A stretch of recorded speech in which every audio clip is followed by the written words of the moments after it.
আমি পদ্মজা, পর্ব 47। লেখিকা ইলমা বেহরোজ। আমি আছি আপনাদের সাথে নৌশিন পারভিন। ইটপাথরের শহরে সবাই কৃত্রিম, কৃত্রিমতা ছেড়ে ছায়ার ঘেরা মায়ায় ভরা গ্রাম, আঁকাবাঁকা বয়ে চলা নদী খাল, সবুজ শ্যামলতা মাঠের প্রকৃতির রূপ দেখে তৃষ্ণার্ত নয়নের পিপাসা মেটাতে গিয়ে পদ্মজা আবিষ্কার করল তার চোখে খুশির জল। সবেমাত্র অলন্দপুরের গঞ্জে সামনের ট্রলার পৌঁছেছে। ট্রলারটি হাওলাদার বাড়ির। আলমগীর ও মগা উপস্থিত রয়েছে। তারা দুজন ট্রলার নিয়ে রেল স্টেশনের ঘাটে অপেক্ষা করছিল। আমির পদ্মজার পাশ ঘেঁষে দাঁড়াতেই পদ্মজা বলল, ইচ্ছে হচ্ছে জলে ঝাঁপ দিই। আমির আঁতকে উঠল, কেন? পদ্মজা আমিরের দিকে তাকিয়ে মৃদু হাসল। এরপর বলল, অল্পতে ভয় পেয়ে যান কেন? বলতে চেয়েছি অনেক দিন পর চেনা নদীর জল দেখে ছুঁয়ে দেখতে ইচ্ছে হচ্ছে, ডুব দিতে ইচ্ছে হচ্ছে। আমির এক হাতে পদ্মজার বাহু চেপে ধরে নিজের সাথে মিশিয়ে বলল, তাই বলো। পদ্মজা আমিরের দিকে তাকালো।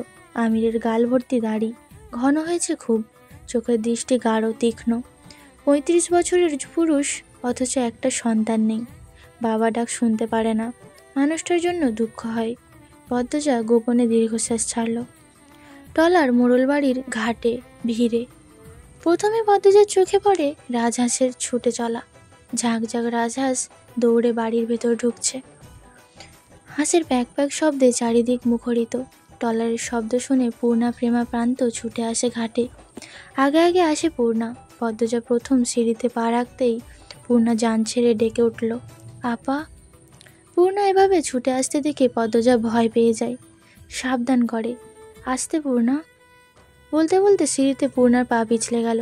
পদ্মজা দ্রুত আঁকড়ে ধরে, এক্ষুনি অঘটন ঘটে যেত। পদ্মজা পূর্ণাকে ধমক দিতে প্রশস্ত হয়। তখনই পূর্ণা শক্ত করে জড়িয়ে ধরে পদ্মজাকে। বুকে মাথা রেখে হাঁপাতে হাঁপাতে উচ্চারণ করল, আপা, আমার আপা।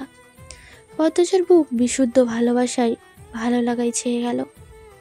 মৃদু হেসে পূর্ণাকে কিছু বলার জন্য আবার প্রস্তুত হয়। তখন প্রেমা প্রান্ত এসে জড়িয়ে ধরল। পদ্মজা টাল সামলাতে না পেরে শেষ সিঁড়ি থেকে নদীর জলে পড়ে যাচ্ছিল। ট্রলারের আগায় দাঁড়িয়ে থাকা আমির দুই হাতে দ্রুত পদ্মজাকে আঁকড়ে ধরে। তার ক্ষতি হলো। পদ্মজা চোখ ছিঁড়ে ফেলে। যখন বুঝতে পারল সে পড়েনি, তার ভাই বোনেরাও পড়ে যায়নি, তখন চোখ খুলল। ঘাড় গড়িয়ে তার সহধর্মিনীর মুখ দেখে হাসল। এরপর সোজা হয়ে দাঁড়ালো। পূর্ণা প্রেমা হিঁচকি তুলে কাঁদছে। খুশি থেকে ওইভাবে কাঁদে? তবে পদ্মজার ভালো লাগছে। বাসন্তীকে দূরে দাঁড়িয়ে থাকতে দেখে পদ্মজা তার ভাই বোনদেরকে বলল, আমাকে বাড়িতে ঢুকতে দিবি না তোরা? পূর্ণা চোখের জল মুছতে মুছতে বলল, চলো। পদ্মজা সিঁড়ি ভেঙে বাসন্তীর সামনে এসে দাঁড়ালো। সাদা রঙের শাড়ি পরেছে, ছলছল চোখে তাকিয়ে আছে। এই মানুষটার প্রতি পদ্মজার অনেক ঋণ।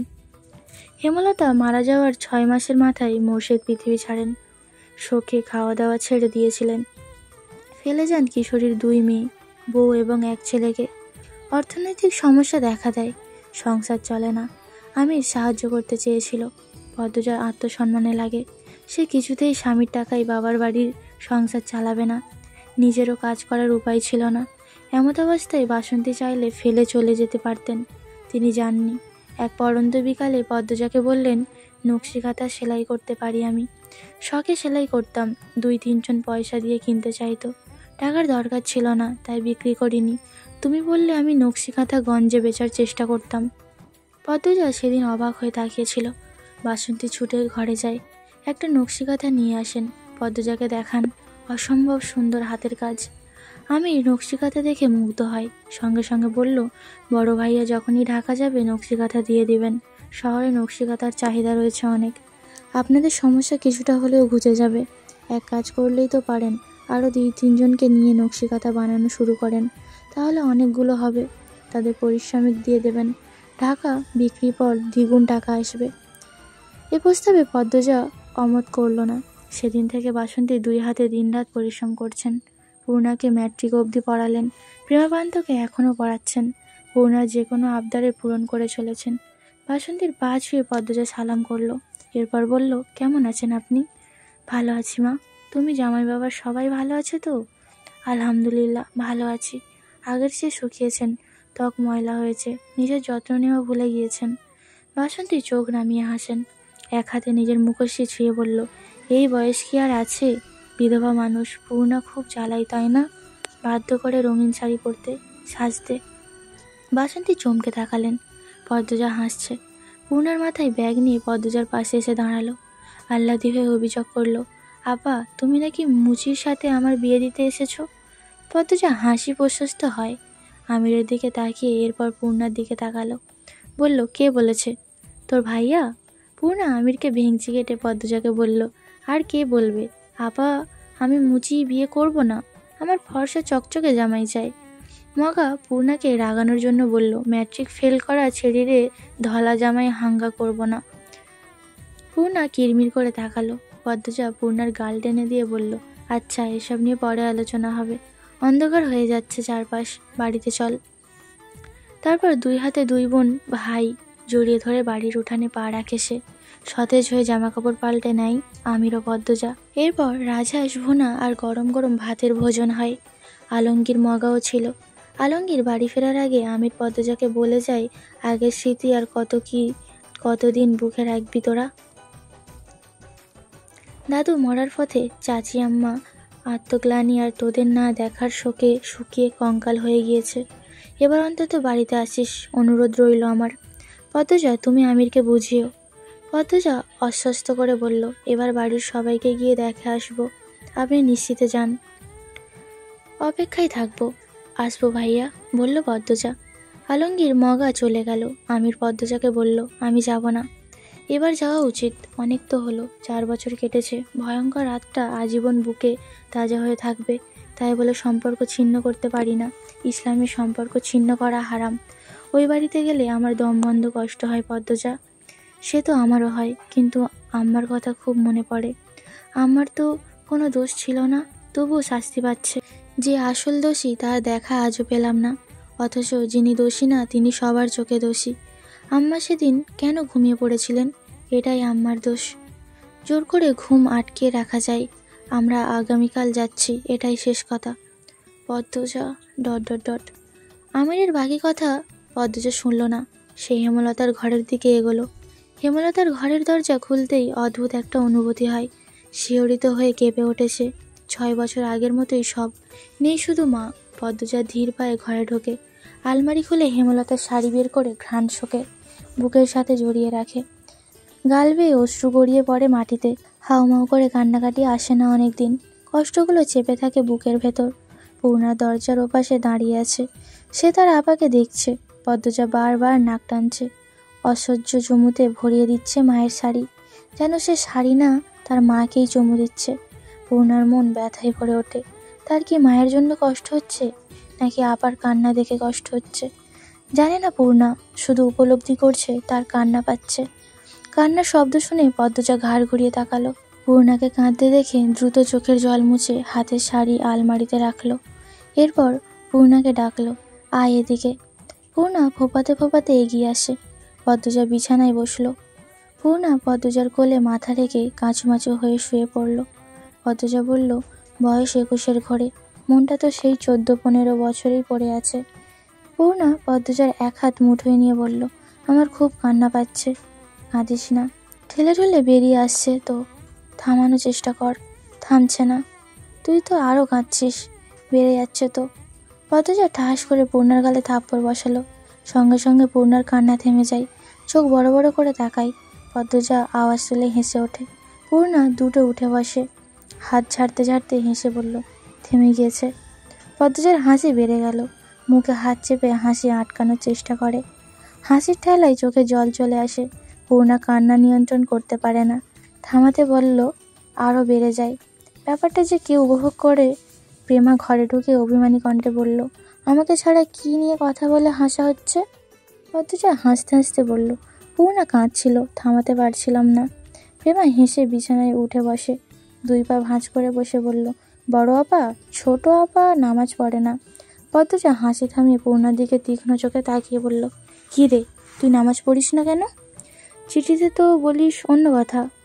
পূর্ণার ইচ্ছে হচ্ছে প্রেমাকে লবণ মরিচ দিয়ে ক্যাচ ক্যাচ করে কাঁচা আমের মতো কামড়ে খেতে, কিন্তু এখন পরিস্থিতি সামলাতে হবে। সে পদ্মজাকে বোঝানোর চেষ্টা করলো। আপা, বিশ্বাস করো, শুধু এক ওয়াক্ত পড়িনি। আর আর প্রেমাকে আমি আমার চুড়ি দেইনি বলে। মিথ্যা বলবি না, কতবার বলেছি মিথ্যা কথা ছাড়তে। সত্য স্বীকার কর। কিসের কাজ তোর? পড়ালেখা ছেড়েছিস 4 বছর, ম্যাট্রিকটা আবারও পড়লি না। বিয়ে করতে চাস না বলে বিয়ের জন্যও জোর করিনি। তার মূল্য এভাবে কথা না শুনে দিবি? এটা তো আমারও কথা না, যিনি সৃষ্টি করেছেন ওনার আদেশ। পূর্ণা মাথা নত করে রাখে। পদ্মজা বিছানা থেকে নামতে নামতে বলল, ঘুমাবো না তোদের সাথে। প্রেমা আর্তনাদ করে উঠল, আপা, আমার দোষ কি? পূর্ণা পদ্মজার কোমর জড়িয়ে ধরে, কিছুতেই যেতে দেবে না। পদ্মজা বলল, ছাড় বলছি। পূর্ণা আকুতি করে বলল, যেও না, এখন থেকে প্রতিদিন পড়বো, সত্যি বলছি। সত্যি তো? বলল পদ্মজা। সত্যি। পদ্মজা বিছানায় পা তুলে বসলো। পূর্ণা আর চোখে প্রেমাকে দেখল, দৃষ্টি দিয়ে যেন হুমকি দিল, আমারও দিন আসবে। গ্রামে আসলে আমির প্রান্ত সাথে ঘুমায়, পদ্মজাকে তার বোনদের সাথে ছেড়ে দেয়। আজও তার ব্যতিক্রম হচ্ছে না। 2 বোনকে নিয়ে শুয়ে পড়ে পদ্মজা। কত কত গল্প তাদের। পদ্মজা শুধু শুনছে আর হাসছে। প্রেমার মুখ দিয়ে সহজে কথা আসে না। পদ্মজা আসলে কথার ঝুড়ি নিয়ে বসে। পূর্ণার নিজের বিয়ে নিয়ে বেশি কথা বলছে, পরিকল্পনা করছে। তখন প্রেমা ব্যঙ্গ করে বলল, ছোট আবার লজ্জার লেশমাত্র নেই। তখন পূর্ণা খেপে গিয়ে বলল, তুই যে প্রান্তরে বলেছিলিস শহরে গিয়ে সাহসী পুলিশ বিয়ে করবি, আমি কাউকে বলেছি তোর লজ্জা নেই? প্রেমা লজ্জায় জবুথবু হয়ে যায়। তার বড় আপার সামনে ছোট আপা কি বলছে, লজ্জায় কান দিয়ে ধোঁয়া বেরোতে থাকে। পদ্মজা হাসল। প্রেমাকে বলল, লজ্জার কিছু নেই। অভিভাবকদের নিজের পছন্দ জানানো উচিত। তোর বিয়ে পুলিশের সাথেই হবে, আর পূর্ণার বিয়ে হবে পূর্ণার পছন্দ মতো। পদ্মজার কথায় পূর্ণা ভারী খুশি হলো। সে আবেগে আপ্লুত হয়ে বলল, নায়কের মতো জামাই চাই, একদম লিখন ভাইয়ের মতো। ও আপা, জানো লিখন ভাইয়া এখানে শুটিং করতে আসছে? 1 সপ্তাহ হলো। পদ্মজা জানতে চাইল, কার বাড়ি? সাতগাঁয়ে হান্নান চাচার বাড়ি, বিশাল বড় টিনের বাড়ি। পদ্মজা চুপ হয়ে গেল। এই মানুষটা শুধুমাত্র তার স্মৃতি, কিন্তু মানুষটার জীবনের পুরোটা জুড়ে সে। এই তো মাস 4 আগে পদ্মজা পত্রিকা পড়তে বসেছিল। 3য় পৃষ্ঠায় লিখন সাজ ছবির সাথে উপরের শিরোনাম দেখে বেশ অবাক হয় পদ্মজা। শিরোনামে লেখা, লিখন সার পদ্মফুল। পদ্মজা আগ্রহ নিয়ে প্রতিটি লাইন পড়ে। সাংবাদিক লিখতে প্রশ্ন করেছেন, 30 তো পার হয়েছে, বিয়ে করবেন কবে? লিখন জানিয়েছেন সে যখন আসবে। আমরা কি জানতে পারি কে সে? যদি দ্বিধা না থাকে? জানাতে আমার বাধা নেই। সে পদ্মফুল। আমার 27 বছরের কঠিন মনে তোলপাড় তুলে দিয়েছিলেন। সেই তোলপাড়ের তাণ্ডব বুকের ভেতর আজও হয়। সেই ফুলের সুবাস নাকে আজও লেগে আছে। শুধু আমি তাকে জয় করতে পারিনি। লিখন স্যার সাক্ষাৎকারের কথোপকথন বেশ তোলপাড় করে ঢাকায়। এরপর একজন সুদর্শন পুরুষকে কোনো নারী অবহেলা করেছে, তা নিয়ে মানুষের কত কল্পনা, জল্পনা, আলোচনা, সমালোচনা। পদ্মজার অস্বস্তি হয় খুব। পূর্ণা পদ্মজাকে মৃদু ধাক্কা দিয়ে ডাকলো, ঘুমিয়ে গেলে আপা? না। তারপর বল। নিস্তরঙ্গ গলায় বলল পদ্মজা। ঝিঝি পোকার ডাক, শিয়ালের হাঁক ভেসে আসছে কানে। রাত গভীর থেকে গভীরতর হচ্ছে, তবুও কথা শেষ হচ্ছে না পূর্ণা প্রেমার। পদ্মজা মানা করছে না, বরং অবাক হচ্ছে। তার বোনেরা কত কথা লুকিয়ে রেখেছে তার জন্য। কাকডাকা ভোর, ঘন কুয়াশার চারপাশ ডুবে আছে। বাতাসের বেগ বেশি, ঠান্ডায় ঠোঁট কাঁপছে।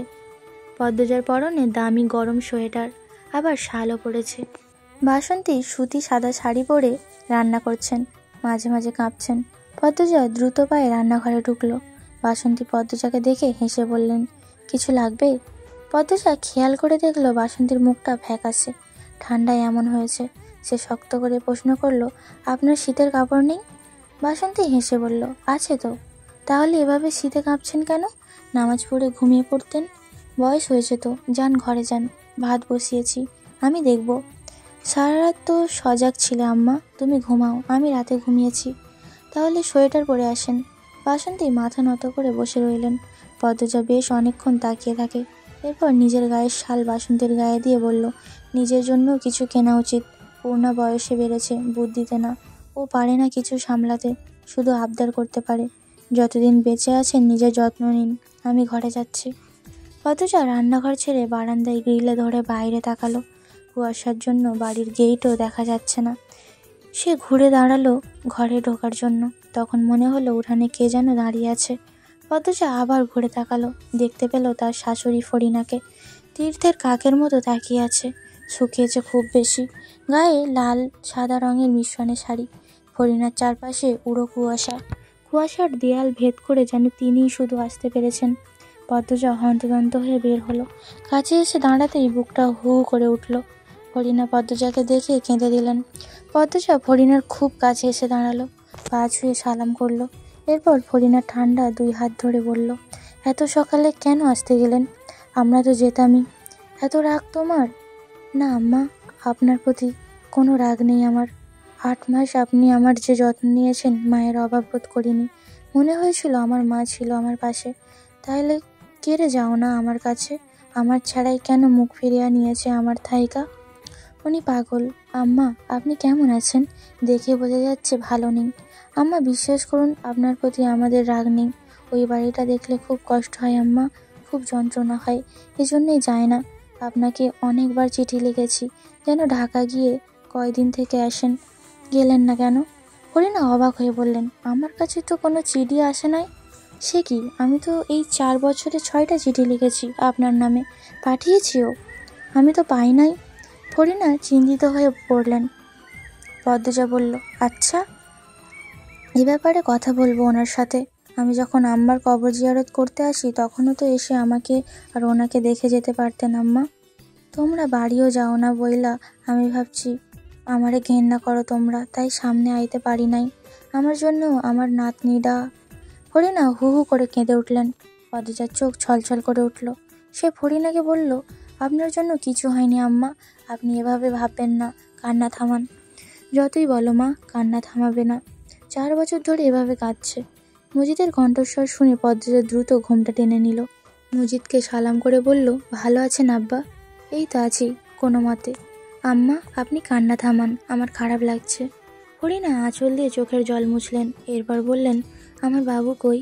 ভেতরের ঘরে ঘুমাচ্ছেন, ডেকে দিচ্ছি। না থাক, ঘুমাক। পদ্মজা শ্বশুর শাশুড়িকে সদর ঘরে নিয়ে আসে। আস্তে আস্তে সবার ঘুম ভাঙে। আমির যত যাই বলুক, মাকে দেখেই নরম হয়ে যায়, জড়িয়ে ধরে বাচ্চাদের মতো কাঁদতে শুরু করে। মজিদ ছেলে আর ছেলের বউকে ছাড়া কিছুতেই বাড়ি যাবে না, কম হলেও 4-5 দিন থেকে আসতে হবে। অবশেষে আমির রাজি হলো। প্রেমার সামনে পরীক্ষা, তাই প্রেমাকে সাথে নিল না। বাসন্তী প্রেমা প্রান্ত বাড়িতে রয়ে যায়, পূর্ণা সাথে যায়। হাওলাদার বাড়ির গেট পেরিয়ে ভেতরে পা দিতেই পদ্মজার সর্বাঙ্গ অদ্ভুতভাবে কেঁপে ওঠে। সূর্য ওঠেনি, দমকা বাতাস হচ্ছে, সেই বাতাসে শাঁসা শব্দ হচ্ছে। মাথার উপর দিয়ে বাজ পাখি উড়ে যায়। সেই পাখির ডাক অদ্ভুত হাহাকারের মতো, যেন মনের চেপে রাখা কষ্ট ক্ষোভ নিয়ে কেউ আত্মচিৎকার করছে। নাকি এটা নিছকই পদ্মজার ভাবনা?